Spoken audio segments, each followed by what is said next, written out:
శివరావు గారు కూడా మిమ్మల్ని ఈ సందర్భంగా కలుసుకోవడం చాలా సంతోషంగా ఉంది.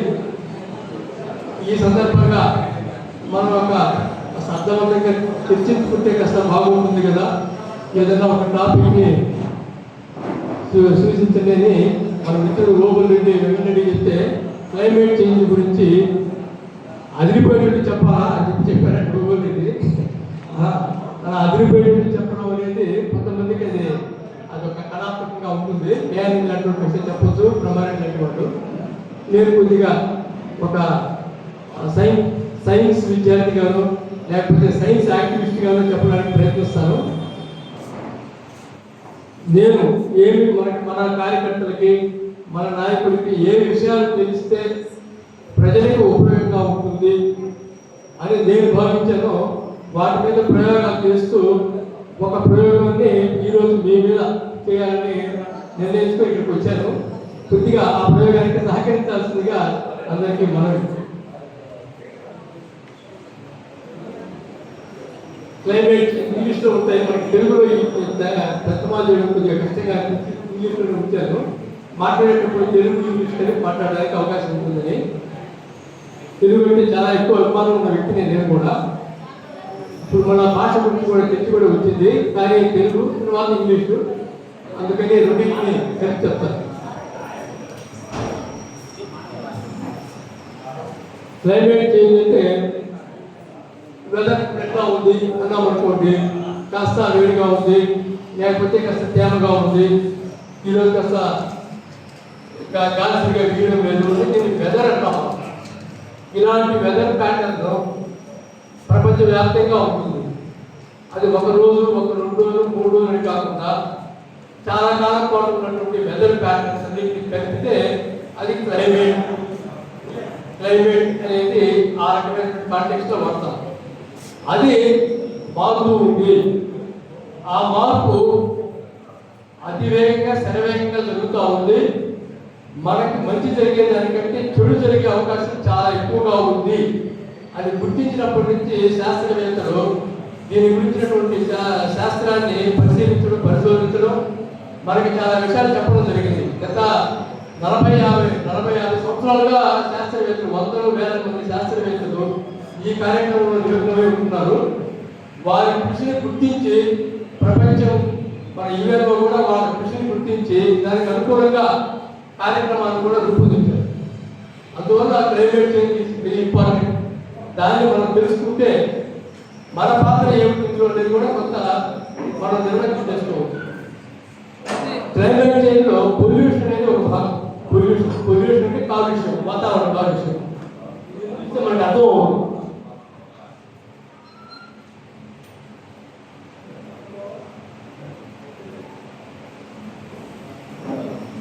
ఇట్లా మనకి ఎప్పుడైనా కాలుష్యం అంటే పొగ, మెషిన్స్ ఎక్కువగా మెషినరీ పనిచేసి పెట్టేటువంటి పొగని మనం చూసి కాలుష్యం అర్థం చేసుకోవచ్చు. మనం బస్సులో వెళ్ళేటప్పుడు, కారులో వెళ్ళేటప్పుడు, లారీలో వెళ్ళేటప్పుడు ఆ వదిలేటువంటి ఎగ్జాస్ట్, అట్లాగే పరిశ్రమలో వచ్చే కాలుష్యము, అది ద్రవ రూపంలో ఉండే కాలుష్యం కానీ ఇట్లా ఇవన్నీ కూడా కాలుష్యంలో భాగం. అది మా క్లైమేట్ చేంజ్ ఒక భాగం. దాని ఇంట్రడక్షన్ ఇస్తున్నాం మీకు. ఢిల్లీ నగరంలో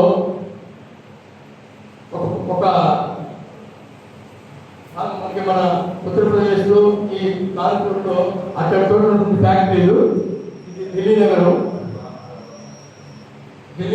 పొల్యూషన్ కాలుష్యం ఉన్నప్పుడు ఈ రకంగానే, లేనప్పుడు ఈ రకంగానే ఉంటుంది. ఢిల్లీ నగరంలో కాలుష్యానికి ప్రధానమైన కారణం అక్కడ ఉన్నటువంటి ఎక్కువగా ఉన్నటువంటి వెహికల్స్.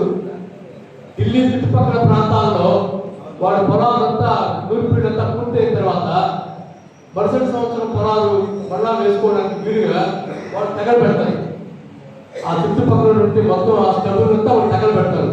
ఆ తగలబెట్టినటువంటి ఆ మొత్తం పొగంతా కూడా ఢిల్లీ నగరాన్ని అతిథిస్తుంది. దానికి ఇంకొక కారణం మొత్తం ప్రపంచవ్యాప్తంగా కాలుష్యం, వాతావరణ కాలుష్యం వల్ల ఎంతమంది చనిపోతారు అని అంచనా వేశారు. 8.3 బిలియన్ పీపుల్ కాలుష్యంతో చనిపోతే ప్రపంచవ్యాప్తంగా అందులో అత్యధిక భాగం భారతదేశంలోనే ఉన్నారు. మిగతా దేశాల్లో కూడా ఉన్నారు, మన దేశం అందులో ఎక్కువ. కాలుష్యం గురించి చాలా పెద్ద టాపిక్ అది. అందులో ఒక భాగమైనటువంటి పార్టిక్యులేట్ మ్యాటర్, పిఎం అంటాం అన్నమాట. పార్టిక్యులేట్ మ్యాటర్ అంటే చిన్న పార్టికల్ సైజు. మన ఎర్రనట్టి కణాలు 7 మైక్రాన్ సైజు ఉంటుంది. ఎర్రనట్టి కణాలు ఇది 2.5 మైక్రాన్ సైజ్ అనమాట. Particulate matter of 2.5 micron size. ఈ పార్టిక్యులేట్ మ్యాటర్ 2.5 మైక్రాన్ సైజ్ వల్లనే ప్రపంచవ్యాప్తంగా ప్రజల్లో ఎక్కువ మంది ఇబ్బందులు గురవుతున్నారు అనేది వరల్డ్ హెల్త్ ఆర్గనైజేషన్ యొక్క అంచనా. PM 2.5 అనేది ఇది మన హ్యూమన్ హెయిర్ అనమాట, మన వెంట్రుక. 2.5 మైక్రాన్స్. మన PM 10 మైక్రోమీటర్స్ ఉంటే ఈ డస్ట్ అనమాట, పాలని కలిగి ఇది 2.5 మైక్రాన్స్. శాండ్కి 90 మైక్రాన్స్ ఉంటుంది. సో ఈ 2.5 మైక్రాన్ సైజ్ అనేది ఆరోగ్యానికి చాలా హానికరం. అది మన కడపలో ఉంది, ఆకుకూరులో ఉంది. మన కనుక ఎక్కడ చూసినా మన భారతదేశంలో ఈ PM 2.5 అనేటువంటి పొల్యూషన్ సైజ్, ఈ పార్టికల్స్ యొక్క కాన్సన్ట్రేషన్ ప్రపంచ ఆరోగ్య సంస్థ నిర్దేశించిన పద్ధతిలో ఉన్నటువంటి ప్రాంతాలు అతి తక్కువ. అవి కొన్ని కేరళలో ఉన్నాయి, మరికొన్ని జమ్మూ కాశ్మీర్లో ఉన్నాయి. మిగతా అన్ని చోట్ల కూడా ఈ PM 2.5 ఎక్కువ స్థాయిలో ఉంటుంది. మా ఆత్మకూరులో మామూలుగా 5 కంటే ఎక్కువ ఉండకూడదు అనేది వరల్డ్ హెల్త్ ఆర్గనైజేషన్ చెప్తే, మా ఆత్మకూరులో 25-30 దాకా ఉంటుంది. కడప ఎంత నేను కూడా చూడలేదు. మన సెల్లో కనుక గమనించి చూస్తే ఉంటుంది మన దీని గురించి.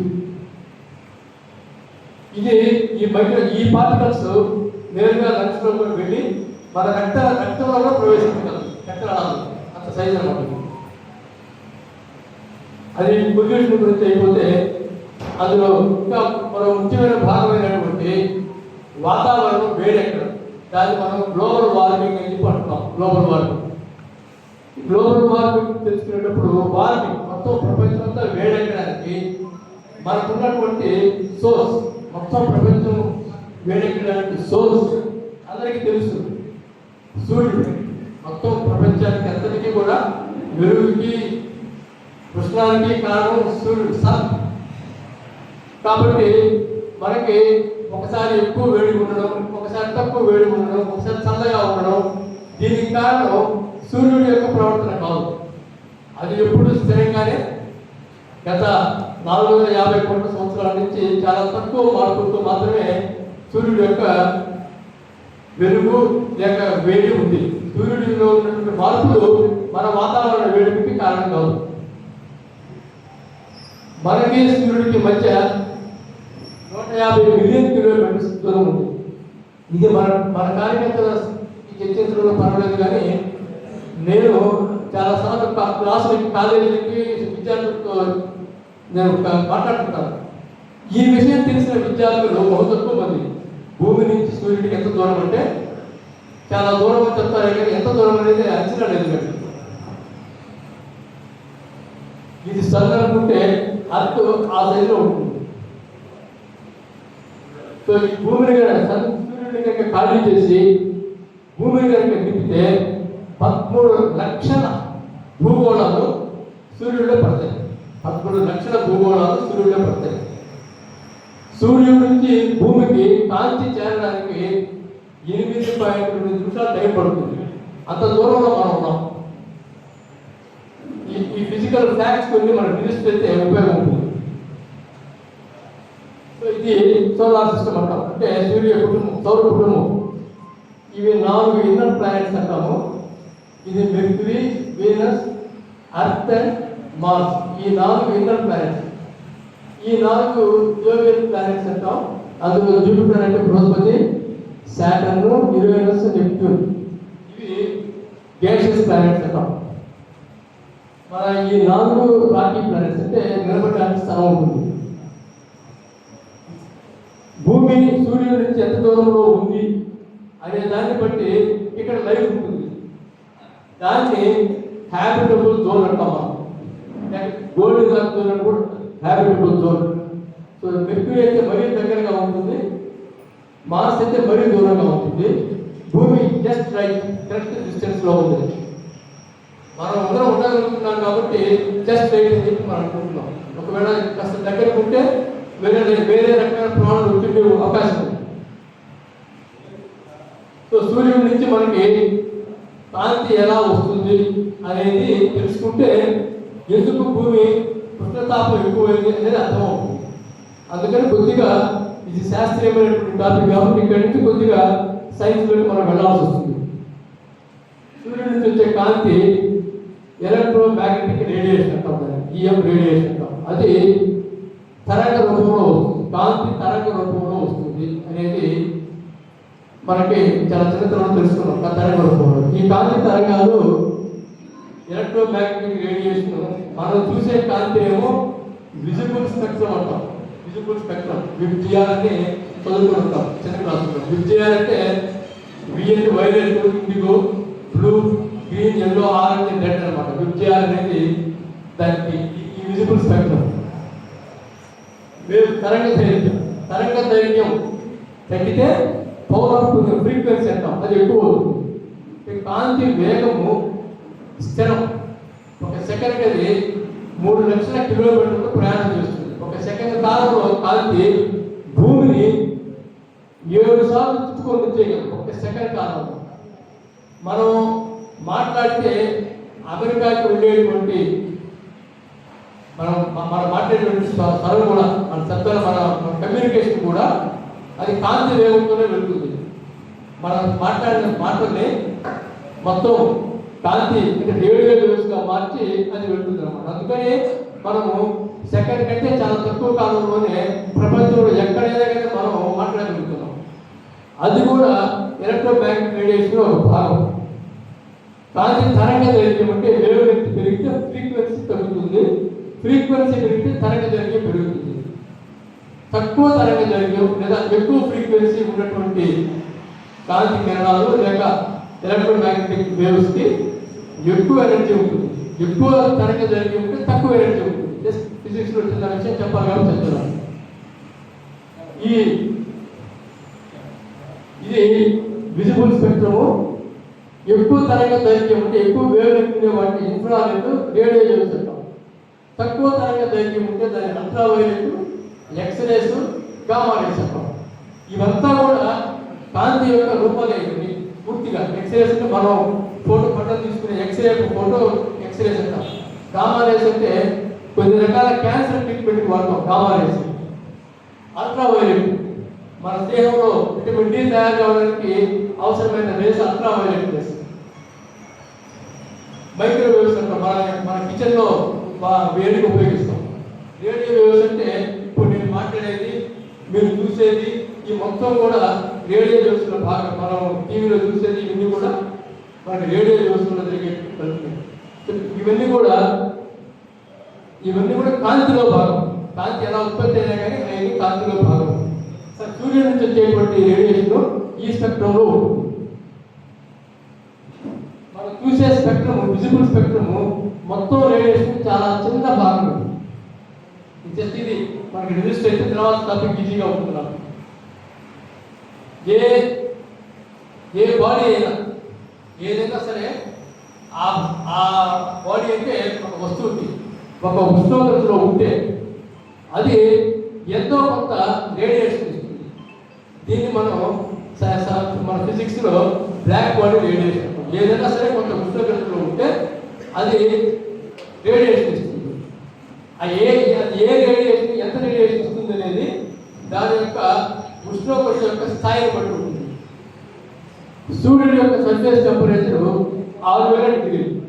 సూర్యుడి యొక్క సర్ఫేస్ టెంపరేచర్ 6000 డిగ్రీలు. అందుకని సూర్యుడి నుంచి మనకు వచ్చే కాంతి అలా వస్తుంది.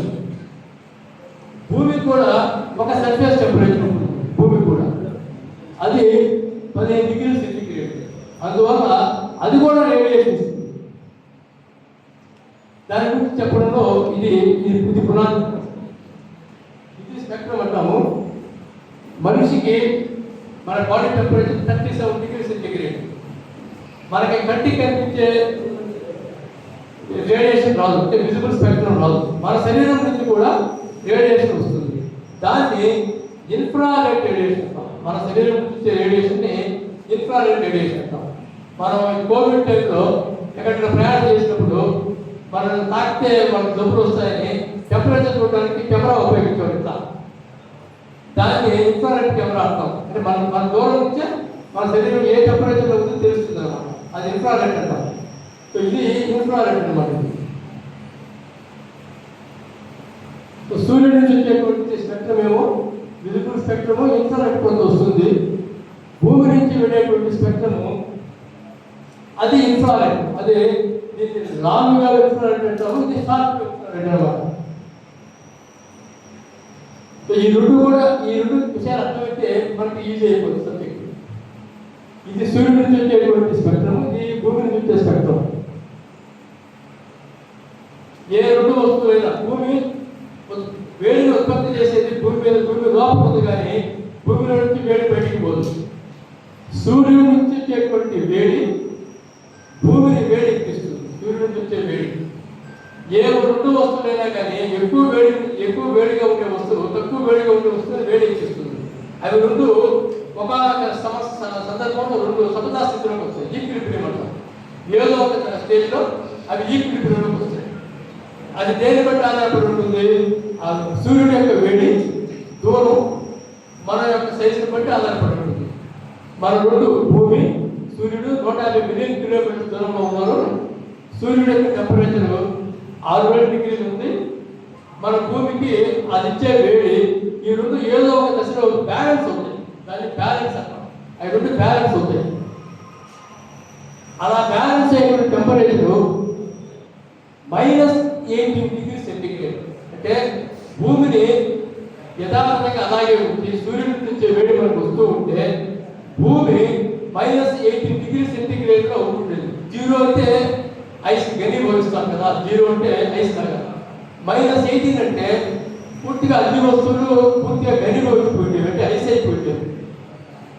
అంటే అలా ఉంటే -18లో ఉంటుంది. అలా కాకుండా గ్రీన్ హౌస్ ఎఫెక్ట్ అని ఒక ఎఫెక్ట్ మనకి ఈ క్లైమేట్ చేంజ్లో భాగంగా గ్రీన్ హౌస్ ఎఫెక్ట్ ఒక ఎఫెక్ట్ మనం తెలుసుకోవాలి. గ్రీన్ హౌస్ ఎఫెక్ట్ అంటే మామూలుగా ఏం తెలుస్తుందంటే సూర్యుడి నుంచి వచ్చేటువంటి వేడిని ఒక గ్లాస్ హౌస్లోకి పంపిస్తే ఆ గ్లాస్ హౌస్లో మొత్తం వేడెక్కుతుంది, గాలి అంతా వేడెక్కుతుంది. బయటకేమో లాంగ్ వేవ్స్ పోతాయి, కానీ మిగతా వేవ్స్ లోపల ఉంటాయి. అందువల్ల గ్లాస్ హౌస్లో వేడి ఎక్కువగా ఉంది. అక్కడ ఈ వేడితో ఎక్కువగా ఈ మొక్కలే పెరుగుతాయి అన్నమాట. దీన్ని గ్రీన్ హౌస్ అంటారు. అలాంటి పరిస్థితి మన భూమి మీద కూడా ఉంటుంది అన్నమాట. భూమి యొక్క గ్రీన్ హౌస్ ఎఫెక్ట్ రావడానికి కారణము భూమి చుట్టూ ఉన్నటువంటి అట్మాస్ఫియర్. ఇది భూమి చుట్టూ ఉన్నటువంటి అట్మాస్ఫియర్. అట్మాస్ఫియర్ అంటే వాతావరణం. అంటే భూమి ఖాళీగా లేకుండా భూమి చుట్టూ ఒక ప్రొటెక్టివ్ లేయర్ ఉంది. అట్మాస్ఫియర్ అంటే వాతావరణం. ఈ వాతావరణమే మనకి పైకి చూస్తే బ్లూగా కనిపిస్తుంది. ఈ బ్లూగా కనిపించేది ఆకాశం. మనం ఉన్నది ఆకాశం. ఏముంది ఆకాశంలో? ఏమీ లేదు. అది మన వాతావరణము సూర్యుడి యొక్క కాంతిని స్కాటర్ చేస్తుంది. స్కాటర్ చేయడం వల్ల మనకు బ్లూ రంగు కనిపిస్తుంది. అక్కడేం లేదు. అది చాలా ముఖ్యం.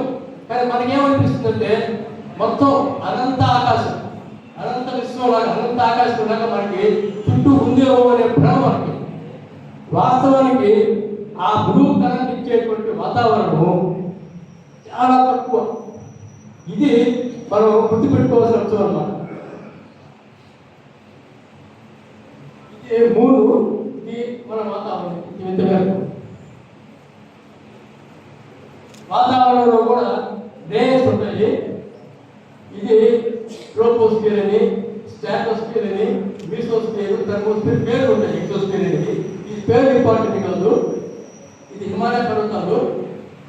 కరెక్ట్గా 30 కిలోమీటర్ల లోపలే ట్రోపోస్ఫియర్ అనేది ఉంటుంది.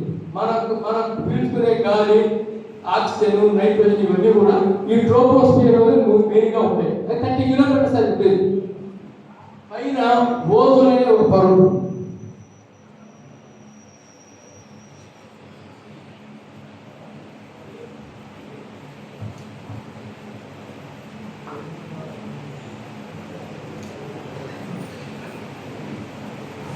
సో మనకి ఈ ట్రోపోస్ఫియర్ స్ట్రాటోస్ఫియర్ ఓజోన్ ట్రోపోస్ఫియర్ అనే ఉంటుంది. మన వాతావరణంలో మనకి ఈ గాజులు ఉంటాయి. అందులో ప్రధానమైన భాగము నైట్రోజన్, ఆక్సిజన్, కార్బన్ డైఆక్సైడ్. మన టాపిక్ ముఖ్యమైనది కార్బన్ డైఆక్సైడ్ మన వాతావరణంలో. ఇది గుర్తుపెట్టుకోవాలి మనం. మనకి ఆక్సిజన్, నైట్రోజన్ రెండు కలిపి 98% ఉంటే మిగతా అన్ని కలిపి 2% ఉంటాయి. కార్బన్ డైఆక్సైడ్ పర్సెంట్ తక్కువ కాబట్టి పార్ట్స్ పర్ బిలియన్లో చూస్తాం. ఇది కార్బన్ డైఆక్సైడ్ యొక్క నిర్మాణం. ఎందుకు చెప్పారంటే భూమికి సూర్యుడి నుంచి కాంతి వచ్చేటప్పుడు లేక ఎలక్ట్రోమాగ్నెటిక్ రేడియేషన్ వచ్చేటప్పుడు భూమి మీద ఉన్నటువంటి అట్మాస్ఫియర్ దాంట్లో ఉన్నటువంటి హార్మ్ఫుల్ రేడియేషన్స్, ఎక్స్రేస్ అలాంటి వాటిని తీసుకుంటుంది, కానీ మిగతా రేషన్ భూమి మీదకి వస్తుంది. మామూలుగా వాతావరణం లేకుండా ఉంటుంటే భూమి యొక్క టెంపరేచర్ -18 ఉంటుంది. కానీ ఈ కార్బన్ డైఆక్సైడ్ లాంటి వాయువులు ఉండడం వల్ల మనకి ఈ ఎఫెక్ట్ జరుగుతుంది. అంటే భూమి మీదకి వచ్చినటువంటి వేడి మళ్ళా తిరిగి ఇన్ఫ్రారెడ్ రేడియేషన్ వేడి అంటాం. ఇన్ఫ్రారెడ్ రేడియేషన్ వాతావరణంలోకి వెళ్ళి కార్బన్ డైఆక్సైడ్, మిగతా గ్రీన్ హౌస్ గ్యాసెస్ అంటాం. కార్బన్ డైఆక్సైడ్ మెయిన్గా మీథేన్, నైట్రస్ ఆక్సైడ్ లాంటి గ్యాసెస్ ఉంటాయి వాతావరణంలో. అలాంటివి ఈ వేడిని అబ్జర్వ్ చేసుకొని తిరిగి మళ్ళా వెనక్కి పంపిస్తారు. అలా పంపించడం వల్ల మన భూమి యొక్క టెంపరేచర్ ఇలా ఫ్రోజన్ ఐస్ లాగా లేకుండా +15లో ఉందన్నమాట. మన టెంపరేచర్ -18 కాకుండా 15 డిగ్రీ సెంటీగ్రేడ్ ఉండడానికి గల కారణం ఏమిటంటే ఇది యావరేజ్. ఈ గ్రీన్ హౌస్ గ్యాసెస్ అంటే వాతావరణంలో ఉన్నటువంటి గ్రీన్ హౌస్ గ్యాసెస్ మెయిన్గా కార్బన్ డైఆక్సైడ్. ఆ కార్బన్ డైఆక్సైడ్ వాతావరణంలో <1000 ఉంటుంది. అది <250 ఉన్నప్పుడే మనకి 15 డిగ్రీల సెంటీగ్రేడ్లో మనం ఉన్నాం. 20 డిగ్రీస్ మనం కంప్లీట్ చేయాలి కాబట్టి స్పీడ్గా వెళ్తాం. ఇది వీనస్ అంటాం. దీన్ని వీనస్ అర్త్కు వచ్చేసి కార్బన్ డైఆక్సైడ్ <1% అంటే 15 డిగ్రీ సెంటీగ్రేడ్ ఉంది. వీనస్కి 96% కార్బన్ డైఆక్సైడ్ ఉండడం వల్ల దాని temperature 482 degree centigrade Celsius temperature. Carbon dioxide decide చేస్తుంది ఒక సెల్సియస్ టెంపరేచర్ ఎంత ఉంటుంది. సో భూమి కూడా ఆ వేడెక్కే భాగంలో భూమికి 3 ఉంటాయి. ఒకటి ల్యాండ్, వాటర్, ఎయిర్. ఈ 3 కలిసి మన భూమి. భూమి మీద నీరు కూడా ఎక్కువ భాగము సముద్రాల్లో ఉంటుంది. గ్రౌండ్ వాటర్ చూసారు కదా మీరు, <1% గ్రౌండ్ వాటర్. భూమి మీకు తెలిసినట్టుగానే తన చుట్టూ తాను తిరుగుతూ సూర్యుడి చుట్టూ కూడా తిరుగుతూ ఉంటుంది. భూమి తన చుట్టూ తాను తిరిగినప్పుడు దాని వెలాసిటీ 1500 km/h.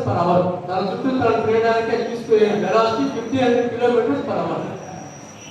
సూర్యుడి చుట్టూ తిరిగేటప్పుడు గంటకి 1,00,000 కిలోమీటర్స్ స్పీడ్లో వెళ్తుంది. సూర్యుడి చుట్టూ తిరిగేటప్పుడు 1,00,000 కిలోమీటర్లు, తన చుట్టూ తాను తిరగడం 1500 km/h తిరుగుతుంది. అలా తిరుగుతుంది కాబట్టి వాటరు, ఎయిర్, ల్యాండ్ ఇవి 3 కూడా డిఫరెంట్గా స్పందిస్తాయి. ఈ 3 వేడి కూడా అలాగే స్పందిస్తాయి. డిఫరెన్షియల్ హీటింగ్ అంటాం దీన్ని. Differential heating. ఈ డిఫరెన్షియల్ హీటింగ్ అనేది ఆ విషయం కొద్దిగా అర్థం చేసుకోవాలి. అలాగే భూమి మీద లాంగిట్యూడ్స్, లాటిట్యూడ్స్ అని ఉంటాయి. అంటే పైన ధ్రువాలు, మధ్యలో భూమధ్య. ఈ గాలి, ఈ వాటర్ ఇవన్నీ కూడా భూమి చుట్టూ తిరిగేటప్పుడు, సూర్యుడి చుట్టూ తిరిగేటప్పుడు అది ఏటవాలుగా తిరుగుతుంది. కాబట్టి ఈ మార్పులు భిన్నంగా ఉంటాయి. భూమిలో ఇంత ఈ సీజన్స్, ఈ మార్పులు ఇవన్నీ రావడానికి గల కారణము ఇలా ఏటవాలుగా ఉండడం. ఉదాహరణకి తన చుట్టూ తాను తిరిగేటప్పుడు ఇక్కడ స్పీడు 1500 km/h ఉంటుంది. ఇక్కడ స్పీడ్ 0 ధ్రువాల దగ్గర. భూమి యొక్క స్పీడు ఇక్కడ 1500 km పైన 0 ఉంటుంది ధ్రువాల దగ్గర. మనం అర్థం చేసుకోవాల్సింది కొద్దిగా కాస్త తక్కువగా అంటే మరీ ఎక్కువ టెక్నికాలిటీలో పోగొట్టుతున్నాము. భూమికి ఇది నార్త్, ఇది సౌత్, ఇది అంటార్కిటిక్ అంటాం, ఇది వచ్చేసి ఆర్కిటిక్ అంటాం. అంటే భూమికి పైన కింద రెండు ఐస్ పోల్స్ ఉంటాయి, పైన ఐస్ కింద ఐస్ ఉంటుంది. భూమధ్య దగ్గరగా ట్రాపికల్ సెంటర్స్, ట్రాపికల్ రీజన్స్ అంటాం. భారతదేశము ఇవన్నీ కూడా ట్రాపికల్ రీజన్లో ఉంటాయి. అందువల్ల మనం ఏమర్థం చేసుకోవాలి, భూమధ్య రేఖ దగ్గర ఎక్కువగా వేడి ఎక్కుతుంది, ధ్రువాల దగ్గర తక్కువ వేడి ఎక్కుతుంది. భూమి తన చుట్టూ తాను తిరుగుతూ ఉంది కాబట్టి, అట్లాగే గాలి ఇవన్నీ కూడా తిరుగుతూ ఉంటాయి కాబట్టి ధ్రువాల దగ్గర చల్లగా ఉండేటువంటి వాతావరణము, భూమధ్య రేఖ దగ్గర వేడిగా ఉండే వాతావరణము ఇవి మిక్స్ అవుతూ ఉంటాయి. ఇది మనం గుర్తు పెట్టుకోవాలి. రేడియేటర్ అంటాం. ధ్రువాల దగ్గర చల్లగా ఉండడం, భూమధ్య రేఖ దగ్గర వేడిగా ఉండడం, ఈ రెండింటిని భూమి మిక్స్ చేస్తూ ఉంటుంది. అందుకని మనము బతకగలుగుతున్నాం ఇక్కడ. అట్లా కాకుండా ధ్రువాల దగ్గర ఐసే లేకపోతే చాలా కష్టమైపోయింది భూమికి. వీటిని ట్రాపికల్ రీజన్స్ అంటాము, ఇవి పోలార్ రీజన్స్ అంటాము. ఇక్కడ నేను స్పీడ్గా వెళ్తానండి, ఏమనుకోవచ్చు. ఇలా ఉండడం వల్ల మనకి రకరకాల రీజన్స్ ఏర్పడతాయి. సో ఇక్కడ మనకి ఎందుకు ఈ క్లైమేట్ చేంజ్ వచ్చేప్పుడు మనకి ప్రాముఖ్యత ఏమవుతుంది అన్నప్పుడు మనం అర్థం చేసుకోవాల్సింది, మొత్తం మీద భూమి యొక్క టెంపరేచర్ డిసైడ్ చేస్తుంది ఏది ఏ విషయాలు ఎలా ఉన్నాయి. మిగతా అన్ని కూడా స్థిరంగా ఉన్నాయి కాబట్టి చాలా వచ్చినట్టున్నారు. బ్రేక్ చేద్దామా?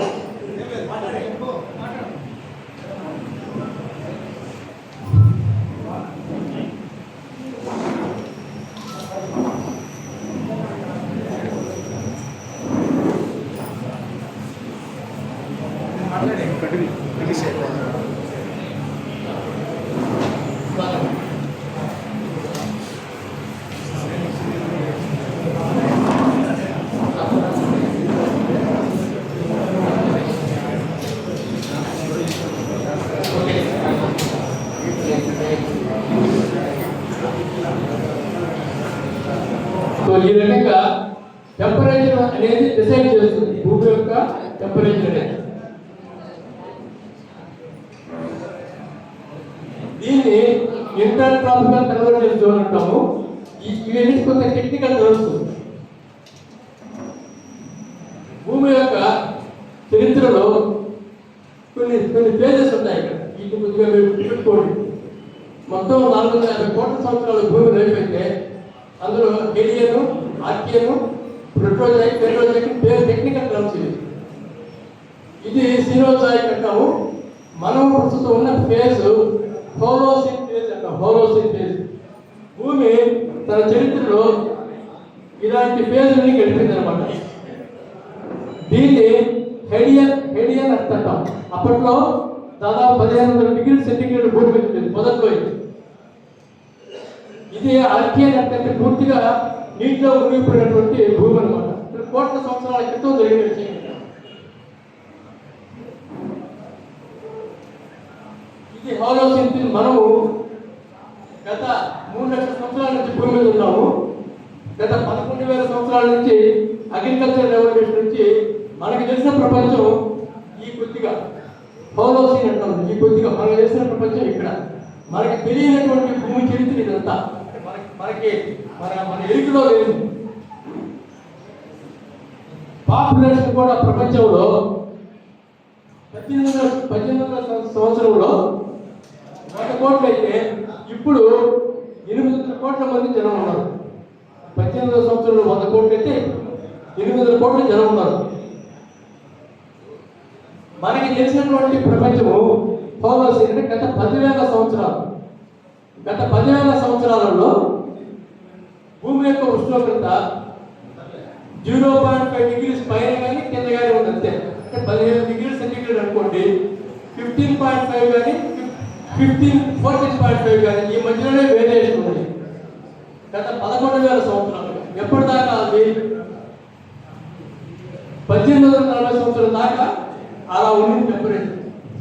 అది దేని మీద ఆధారపడింది? కార్బన్ డైఆక్సైడ్ మీద. 5 డిగ్రీస్ సెంటిగ్రేడ్ ఇప్పుడు కూడా మార్పు రాలేదు. ఇది ఇండస్ట్రియల్ రెవల్యూషన్ అంటాం, అంటే పారిశ్రామిక విప్లవం. అది అయిన తర్వాత 1950లో, గత 8 లక్షల సంవత్సరాలుగా కార్బన్ డైఆక్సైడ్ లెవెల్స్ 1950లో మన వాతావరణంలో 300 పార్ట్స్ పర్ మిలియన్ 300 ppm అంటాం, అది దాటింది. అప్పటిదాకా అంటే గత 8 లక్షల సంవత్సరాల్లో ఎప్పుడు కూడా కార్బన్ డైఆక్సైడ్ యొక్క శాతము 300 అనేది ఎప్పుడు టచ్ కాలేదు. ఈరోజు 429 పార్ట్స్ పర్ మిలియన్ ఉంది కార్బన్ డైఆక్సైడ్. 1950లో 300 ppm దాటింది, ఇప్పుడు 429 ppm ఉందన్నమాట. మామూలుగా 250 ఉన్నప్పుడే 15 డిగ్రీల సెంటీగ్రేడ్ ఉండేటువంటి టెంపరేచర్ కేవలం ఈ 0.5 డిగ్రీస్ మాత్రమే మార్పు చెందుతూ ఎదుర్కొంది, ఇంకా ఎక్కువ ఉండాలి కదా అని అనుమానం మనకి. దానికి కారణం మొత్తం కార్బన్ డైఆక్సైడ్ ఎక్కువగా వచ్చినటువంటి వేడంతా కూడా 93% సముద్రాలు తీసుకుంటున్నాయి. సముద్రాలు ఇది చాలా ముఖ్యమైన అంశం. ఇది సముద్రాలు వేడెక్కుతున్నాయి, సముద్రాలు చాలా వేడెక్కుతున్నాయి. సముద్రాలు ఎంత వేడెక్కుతున్నాయంటే 1970వ సంవత్సరం నుంచి ఇప్పటిదాకా 1970వ సంవత్సరం నుంచి ఇప్పటిదాకా సెకండ్కి 6 ఆటం బాంబులు కనుక వేస్తే, అలా 24 గంటలు వేస్తే, గత 50 సంవత్సరాలు అదే రకంగా వేస్తే ఎంత వేడి ఉత్పత్తి అయ్యిందో అంత వేడిని మనము సముద్రంలో పెట్టాము. ప్రతి సెకండ్కి 6 ఆటం బాంబులు, అంటే హిరోషిమా బాంబులు, అలా గత 50 సంవత్సరాలుగా మనం సముద్రాల్లో వేస్తూ ఉంటే సముద్రాలు అంత వేడెక్కినాయి. This is the amount of heat we have given to oceans. సముద్రాల్లో వేడెక్కినప్పుడు అది గమ్ముగా ఉండేవండి.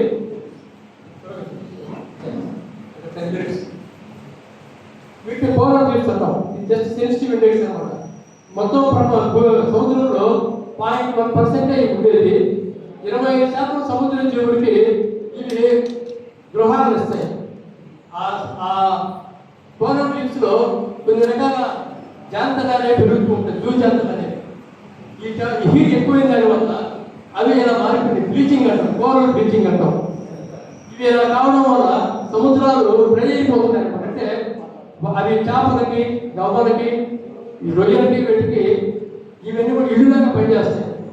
అవి పూర్తిగా శిథిలం అయిపోవడం వల్ల చేపల ఉత్పత్తి ఎక్కువ, సెన్సిటివ్ ఇండెక్స్ వరకే. మనకి సైక్లోన్స్ రావడం అనేది సముద్రంలో ఉండే వేడిని బట్టి ఉంటుంది. 26.5 డిగ్రీ సెంటీగ్రేడ్ సముద్రం వేడి దాటితే వాటర్ స్థిరంగా ఉంటే సైక్లోన్ వస్తుంది మనకి. మామూలుగా మన బంగాళాఖాతంలో సంవత్సరానికి ఒక 3 సార్లు సైక్లోన్స్ వస్తాయి. సైక్లోన్స్కి ఒక వేగం ఉంటుంది, 200 కిలోమీటర్ల వేగం కానీ 150 కానీ ఉంటాం. దానికి కేటగిరైజ్ చేస్తారు, కేటగిరీ 1, 2, 3, 4, 5. ఈ భూమి సముద్రాలు వేడెక్కడం వల్ల సైక్లోన్స్ యొక్క నంబర్ పెరిగింది, సైక్లోన్స్ యొక్క టైం పెరిగింది, వాటి వేగం పెరిగింది అనమాట. అంటే ఒకసారి తుఫాను వస్తే తీవ్రంగా వస్తున్నాయి తుఫాను. ఇది మీకు తెలుసు. గత కాలం మన విజయవాడ ముగినప్పుడు జగన్ కాలం చంద్రబాబు, చంద్రబాబు కాలం జగన్, ఇద్దరు ఒకరినొకరు తిప్పుకున్నారు. వాస్తవంగా వాళ్ళిద్దరే కారణం కాదు, వచ్చినటువంటి నీటిని సరిగా డైవర్ట్ చేయకపోవడంలో వాళ్ళ భాగస్వామ్యం ఉండొచ్చు. కానీ ఆ రోజు అలా జరగడానికి గల కారణము రెయిన్ బాంబ్స్ అంటాం. అంటే ఏమిటి, ఒక నెల రోజుల లోపల రావాల్సినటువంటి వర్షము ఒకే ఒక రోజులో కురిసేస్తే అలా జరిగింది.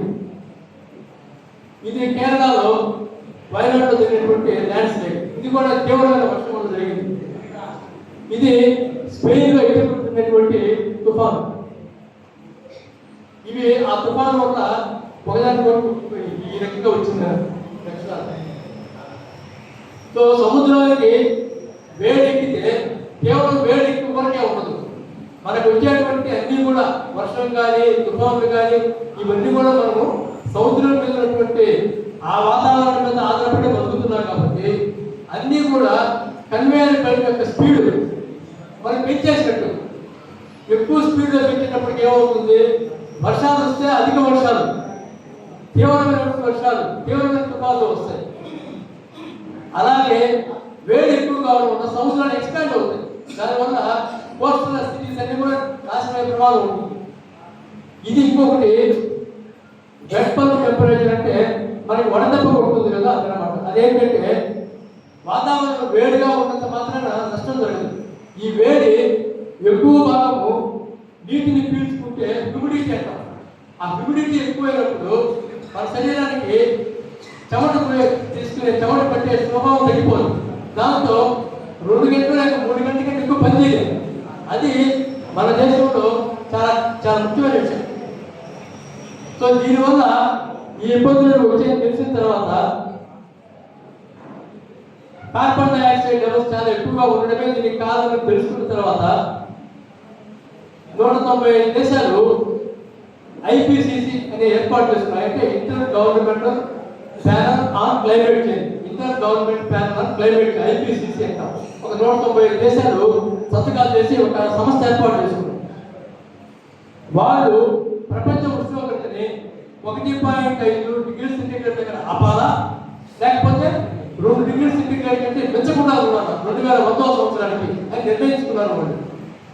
అంటే ఏం చేయాలంటే మనం కార్బన్ డైఆక్సైడ్ ప్రొడక్షన్ ఇమీడియట్గా ఆపేయాలి. ఎక్కువైతే ఏమవుతుంది టెంపరేచర్ అంటే 1.5 గంటల 2 నెలలు ఉంటే ఇంత డ్రాట్ ఉంటుంది. 4 నెలలు ఉంటే ఇంత డ్రాట్ ఉంటుంది. 10 months అంటే మనం అర్థం చేసుకోవాల్సింది 1.5 డిగ్రీ సెంటీగ్రేడ్ దాటితే వచ్చే నష్టాలు.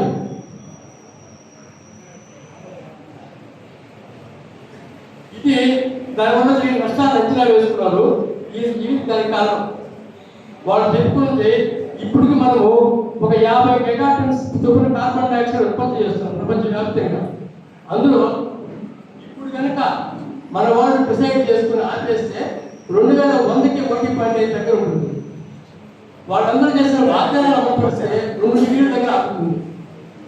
ఇవన్నీ జరిగేది కాదు, పెట్టేది కాదు, ఇదంతా అబద్ధాలు అని ట్రంప్ ఈ మధ్య డిక్లేర్ చేశాడు. క్లైమేట్ చేంజ్ అనేది కుట్ర.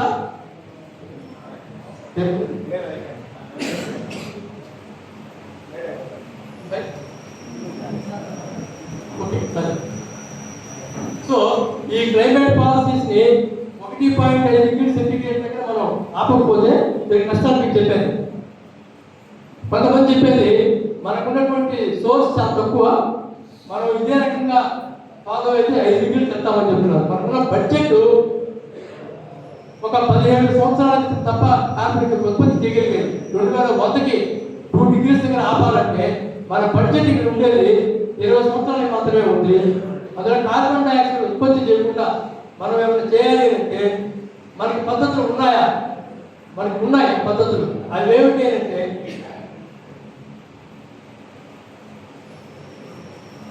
మనం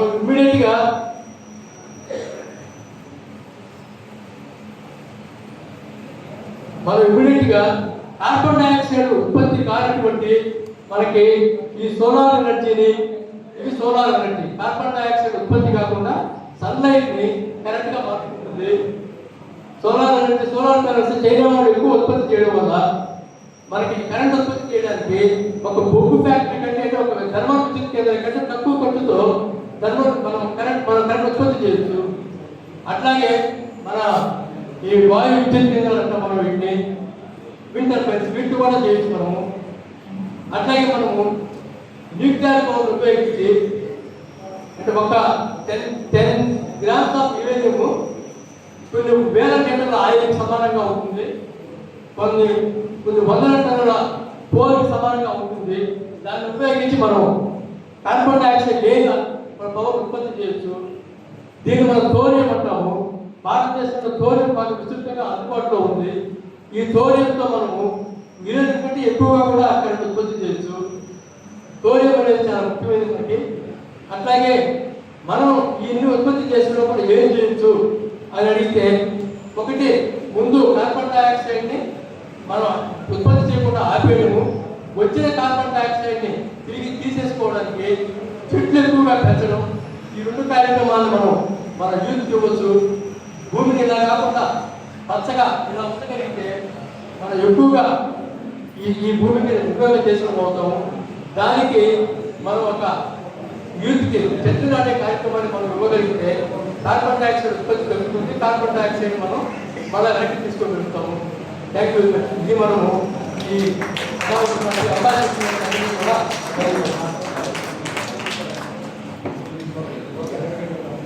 థ్యాంక్ యూ సార్. మనకు ఎవరి కోసమైతే మనమంతా ఇక్కడ హాజరయ్యాము, మన సీనియర్ అందరికీ మార్గదర్శకుడు శ్యామ్ గారిని ఆహ్వానిస్తున్నాము. ఈ కార్యక్రమంలో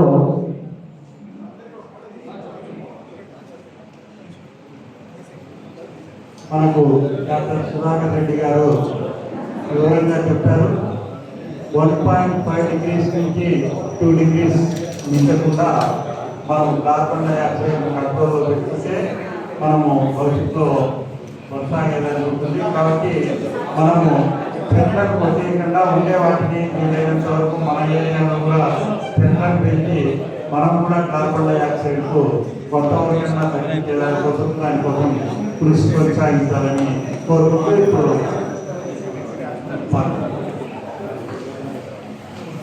ఒక పాట పాడతారు. పాట పాడిస్తారు మిగతా కార్యక్రమం. రవి రవాల పాట పాడే వాళ్ళు